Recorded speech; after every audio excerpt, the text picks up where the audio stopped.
नमस्कार मंडळी, मी वैशालीच्या किचनमध्ये तुमचं स्वागत आहे। आज मी तुम्हाला भट्टीसारखे खुसखुशीत असे खारे शेंगदाणे बनवून दाखवणार आहे। त्यासाठी सर्वप्रथम आपण कढईमध्ये पाणी उकळायला ठेवूया आणि नंतर 2 वाट्या शेंगदाणे टाकून ते 6 ते 7 मिनिटं शेंगदाणे शिजवून घेऊया।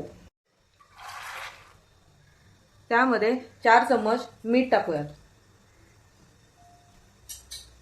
आणि हे शेंगदाणे आपण 6 ते 7 मिनिटे चांगले उकळवून घेऊया।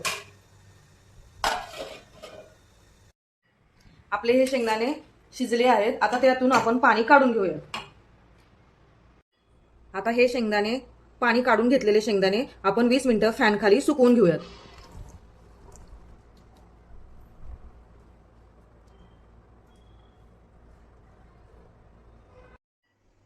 आपले शेंगदाणे 20 मिनिटं आता हे छान असे सुकवलेले आहेत।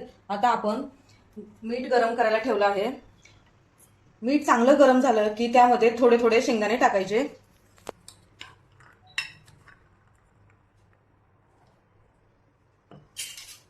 आणि पूर्ण मीडियम गॅसवरती शेंगदाणे खरपूस होईपर्यंत 6 ते 7 मिनिटे भाजून घ्यायचे।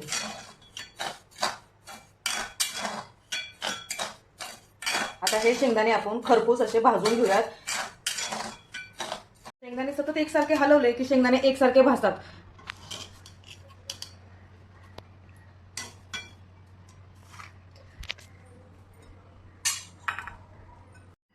आपले खारे शेंगदाणे रेडी झाले आहेत। खूप खरपूस असे लागतात। आवडल्यास नक्की करून पहा। व्हिडिओला लाईक केले नसेल तर लाईक करा, सबस्क्राईब करा। धन्यवाद।